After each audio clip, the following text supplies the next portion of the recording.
Now that you are a married man, how do you handle temptation? Well, the first thing I think about is who I'm hanging around, right? I don't want to hang around other men that fall into temptation.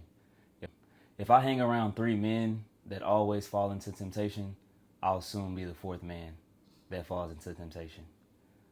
And then also just checking myself, right? Because I know that if I find myself desiring other women, then that means that I'm detaching from my relationship with God. Because the closer that I am to God, I desire more things that are godly, more things that are holy. If I start distancing myself from God, then those other temptations and desires are going to start to come in. But that's because I allowed room for those temptations and for those desires to come in. But if I don't allow that room, then I don't deal with those desires. I don't deal with those temptations. Do you find it difficult? Yeah, I'm not going to sit up here and act like it's easy. But one thing that I will say is when I found myself falling into temptation and chasing after the wrong desires, it didn't yield me the results that I wanted out of life. So I think that it's harder to not get the results that I want. You see what I'm saying? That's what draws me closer to God, just honestly, is I'm able to actually get closer to the results that I actually want out of life. I mean, if getting my body count up was the results that I wanted, then yeah, I would just dive into temptation and dive into desires that would get me there, but that's not my goal. Low body count. Body count really done. So, do you find it easier to turn down temptation? Like, because I know you are a mover, you're a handsome young man. Do you find it easier to turn down women that try to flirt or come on to you? Yeah, and my radar is off now. So I don't think anybody's trying to flirt with me now. I used to think everyone was trying to flirt with me back in the day, but now I don't even look for those signs. I don't look for those signals. Is if I'm moving someone, the business is the business. If I'm helping someone train with running or something like that, the business is the business. But there has to be some type of business for us to have a conversation now. I think that I used to dive into a lot of conversations with women that weren't about anything, and they weren't really trying to accomplish anything either. Mm-hmm. So I think that working relationships with other women is perfectly fine, but outside of that, it's like, what do we really have to talk about? Especially if I have a family, you have a family, life moves very fast. Especially when you start moving with purpose and intention, you don't want to waste your time.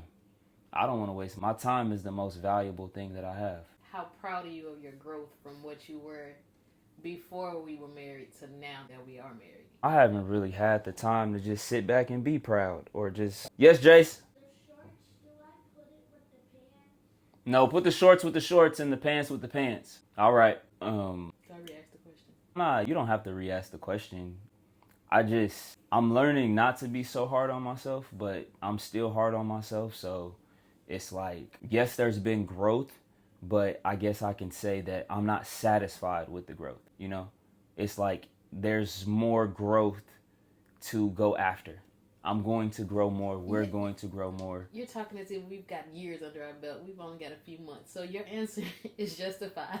True, but we've been together for 5 years, so. But I can't really base it on that because that was each of us trying to figure out what we wanted, who we are, what we wanted, and the outcome we wanted from each other. I understand that, but I've been working on myself for that length of time. So I'm going to think about it throughout the whole duration. I can't just think about it like, because this may be where a lot of people get tripped up. I didn't just wake up one day and decide to marry you. I contemplated on marriage for a long time. So when you ask me a question like, now that we've gotten married, okay, technically on paper we've been married for a couple of months, but I've been thinking about it for years. I've been preparing for it for years. I didn't just, if as soon as I got the idea or the thought of marriage, if I would have just been like, okay, yeah, let's get married, we'd probably be divorced, right? Because there are a lot of things that I had to work on and overcome before we even actually got married. because I knew it wasn't something that I wanted to play with. And in the beginning of the relationship, I was very playful, just very still immature, you know, thinking that I'm mature, you know. So there were a lot of things that I had to face myself on and look at myself and be like, no, you're not really being a man of your word, because you're using manipulation. Like, you're saying this, but then you're doing that. That's manipulating. Mm-hmm. You know what I mean? So I didn't want to continue to be that guy. So yes, I'm proud that I'm not that guy anymore, but still more work to do.